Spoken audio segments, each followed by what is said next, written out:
All right, so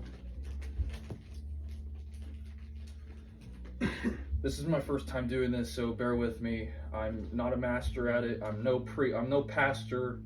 Don't credit me to be one. I'm just someone who got saved, and Jesus radically changed my life. So on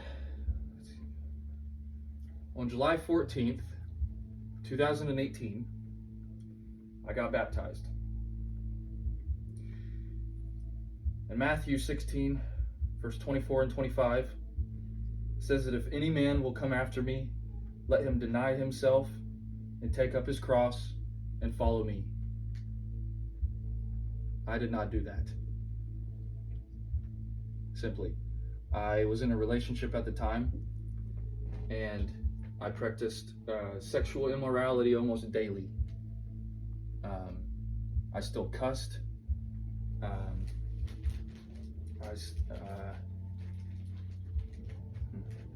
And I this girl, and she was my everything. This was like, I was with this girl, right? And in the relationship, it was just this girl. That's basically was my life. And then I think it was 2021. I don't really care now because like it's so much farther back. This was 3 years ago now, but sorry, I'm kind of all over the place. We were broken up on New Year's Eve, and it was really hard. It was really hard. I became bedridden.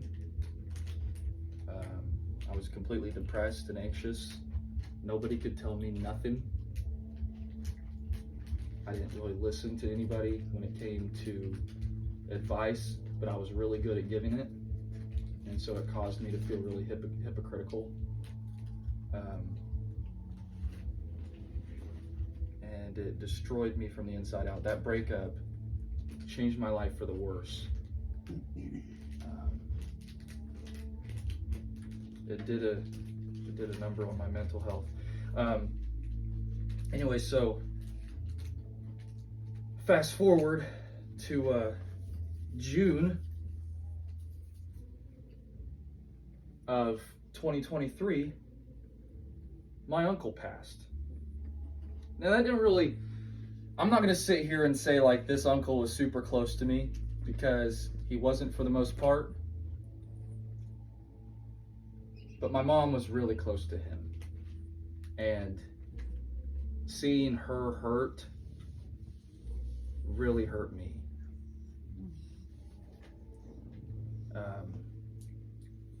And it kind of started to open my eyes about how important death was. Not important, but like the importance of remembering that it is a thing in life. It's just an inevitable thing in life. Then we fast forward a few months later in September, late September, my best friend died. Now, again, kind of same thing, except a little more personal, because this guy, in the moment, we weren't close. But as a child and all growing up, this dude was my best friend.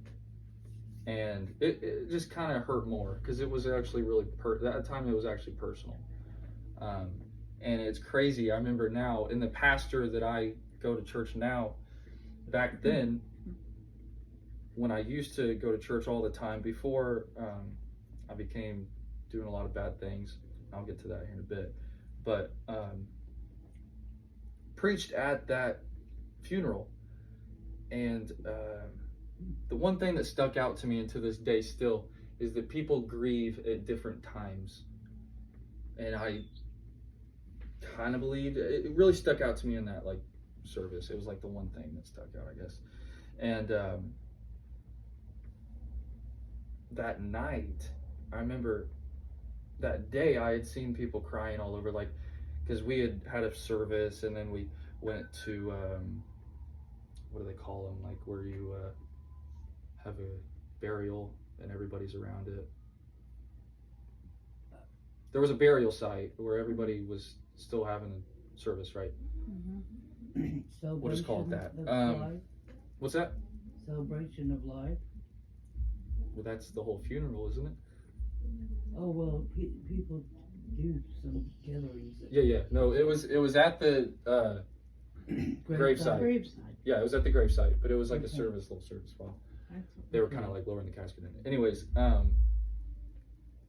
so I saw a few people crying then, and it didn't really, like, I'd started kind of tearing up, but it wasn't until I got to my grandma's house. You remember, I was bawling.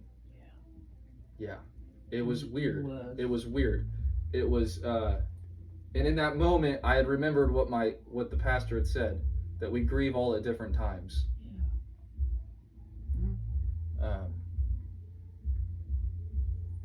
Anyways, I don't really know why. And then October of that same year, I had a buddy from middle school who was one of my best friends in middle school. He committed suicide.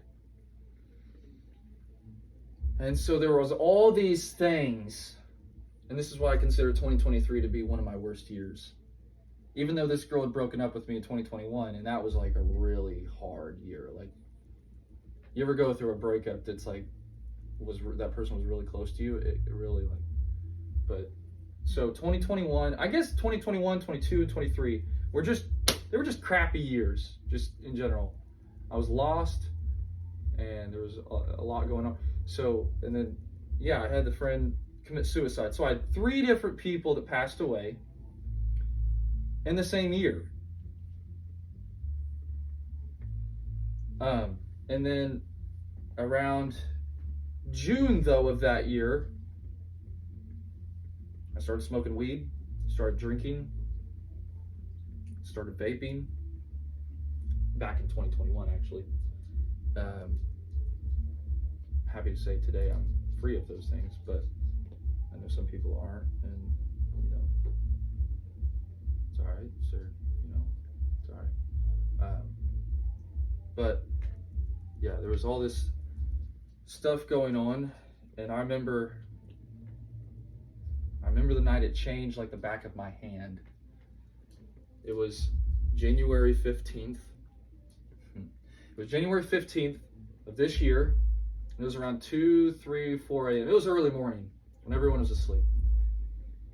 And I was actually just coming down from a high. And I remember I was in my bed, curled up, about to go to bed.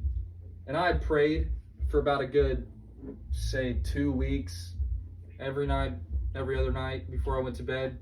Kind of like, because I told you I was baptized July 14th of 2018. This is January 15th of this year. So I knew that it just I wasn't close to God anymore. I just knew. I wasn't, my heart was being hardened by my own foolishness. When anything God did, but as God does, He chases people down to bring them back. And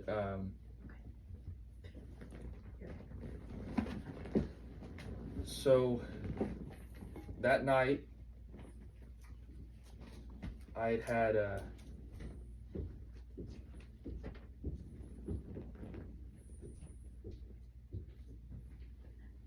sorry, hold on. My thought process is all over the place. It was bear with me, 2 to 3 or 4 a.m. I was in my bed, and I was coming down from a high. I'm trying to repeat my process. And I just started praying, except this time it was different. It was totally different. I was done. I wanted to be done. And I had wanted to be done for a while, but the difference between wanting to be done versus wanting to be done and totally meaning it, right, with your heart. your mind, your soul, strength. I had said that I'm like meant it. This is what I want to do, but there was still, and this is what Satan does.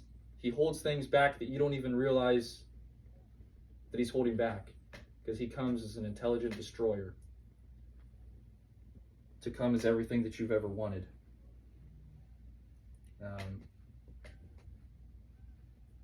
So as I was coming down, I gave my life to the Lord, except I totally meant it. And after I prayed and got done praying, I completely bawled my eyes. I couldn't. And the thing is, and this is crazy, I was never really a big crier up until this point. I had never really cried that much. Like, I kind of felt numb, right? And I couldn't cry, even though I wanted to sometimes. I just couldn't bring my eyes to do it. After this night is a crazy thing. It's one of the wishes I had. Like, I wish I could cry. I've cried almost daily. Seriously. No joke. Daily. Since that day. Today. Even today. Remember today at Cracker Barrel? We went to Cracker Barrel breakfast. I was praying and crying. And he started crying. Yeah. Yeah. Yesterday, when I was at work. So, I mean, that's besides the point. Oh, at work? Yeah, that's besides the point. But after I was done praying in my bed, after I'd gotten saved, I then for the next 20 to 30 solid minutes had prayed about how amazing God was, because I had felt this burden just totally lifted off. I've heard it, you know, because I've been raised in a Christian home, so I've heard it all my life. But I didn't fully really realize and like know it. Let me give an analogy for it. Let's pretend that pie, okay? Let's say that I had the greatest pie in the world, right? I went over to another country and had this pie, and I was eating it, and it was great. You know, let's just say blueberry. It's the first thing to come to my mind. The blueberries were just amazing. They were super juicy and delicious. The crust was very soft, and I'm telling you all these things that it was about, right? Now, if you never tried it, you would never understand what it was like. You would never know, because you didn't try it. You didn't have it. You know what I mean? So it's the exact same concept with Jesus. If you've never tried it, you never had it, you don't know. You could tell people all about him. You could say how great he is, but you never fully know because you've never had it.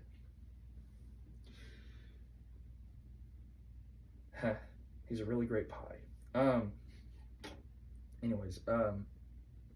So yeah, that's why I say that after I got done praying that, because of all these burdens lifted off, and slowly by slowly, I started quitting these certain things, and I committed. And Skylar actually gave me a really good analogy for this that I'm going to share now. But so in the Bible, there's David and Goliath, and David goes up to chop off David's head, or Goliath's head, with a sword. And see, it was the same concept, I feel like, is that instead of just quitting stuff, I really cut the head off, so to speak. Mm-hmm. You know? I think that was a really good analogy. Yeah. Thank you. Yep. You went through it. Yeah. Because a lot of people, I mean, it's a real thing. A lot of people, they say they want to quit, and then, you know, they don't cut off the head. They just knock it out, you know? Mm-hmm. They just knock out the man. They don't actually cut off the head. But anyways, where do I go from here? So after that, I started going to everybody who had asked me why I quit. I told them it was God, and I thought that I was going to feel some sort of a shame, whatever you want to call it, out of human nature. But I didn't. I felt total relief every time that I said it, that it was God. It was God that saved me. It was not me, because I've tried, and I couldn't do it.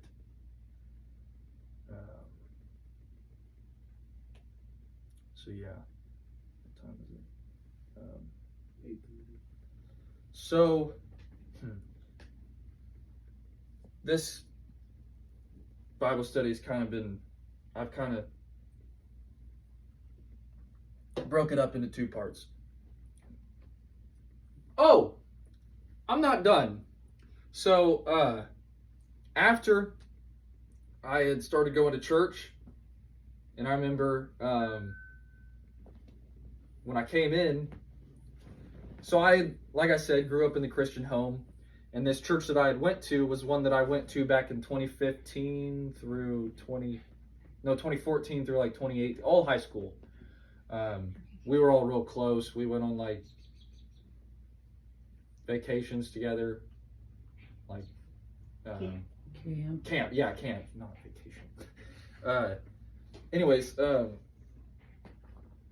yeah, so we were all real close, but it kind of like lost touch, because I was doing all these things. But then when I came back, I remember, and this is a statistic that I follow too now, when serving others, is for the first 15 seconds after meeting someone, or when people go into church, it only takes 15 seconds, that little time frame, for someone to say, oh, I'm going to come back here or not. That's heavy. Because if you mess it up, they might never hear Jesus again. And so, yeah, that was a statistic I found that I thought was really cool. Anyways, then March 2nd, I got baptized. For real, like, the difference is that I didn't fully surrender my life. I just kind of wanted it because I didn't want to go to hell in 2018, but this time it's because I want Jesus. I've had really, really deep thoughts about hugging him, and that brings tears of joy to my eyes. Holding his hand, like when I ask for guidance in prayer, I imagine him holding his hand down like he did for Peter in the ocean. Was it the Sea of Galilee? Yeah. Let me grab. Yeah. Anyways, so yeah, I got baptized in March 2nd, and I've kind of just let God be God, and whatever he does here, I'm gonna let him do. This is not me. This is because if you've already noticed, I suck at speaking. I pause quite a bit, and I lose my train of thought, and sometimes I repeat my own self, and so you just gotta bear with me. So it's not me. None of this is about me. This is not, you guys, I hope you're not here for me. It's for God. It's for, this is all Jesus. This is not my doing. This is, I couldn't have done any of this. A year ago, you wouldn't be seeing me doing any of this, so, yeah, so, like I said, back to where I was, there's two parts to this. The first part was about what I just shared, my testimony. And number two is what I'm about to share now. And that is about the crucifixion in a way that you've never heard it before. So, as I'm bringing up my notes, where is my phone? Your phone? That's dope. All right. Just go from, I'll go from memory, yeah. as I've There you go. somehow doing already. Okay, so the second part's about the crucifixion in a way. I'm gonna try myself crazy. All right, so what would you guys say is the highest form of love? What would you say is the highest form of love? The love of God. No, I mean, like, On the cross. Oh, you're right. Yes, like, yeah, completely. But let me be more in depth. The highest form of love, some people think that it's making out and kissing someone Oh. secularly, but it is the way the world thinks. Some people think it's holding hands in public. Some people think that it's whatever you think it is. Some people think that whatever their way is the way that it needs to be. The highest form of love is to give your life to someone. And so I'm going to get real passionate here in a second because I'm going to drive myself crazy. Okay. It was Jesus. Jesus is who showed the highest form of love. Nobody can ever show you any higher type of love. I don't care who they are. I don't care how close they are. In fact, it says in the Bible that he sticketh closer than a brother. Take comfort in that. So, you know what?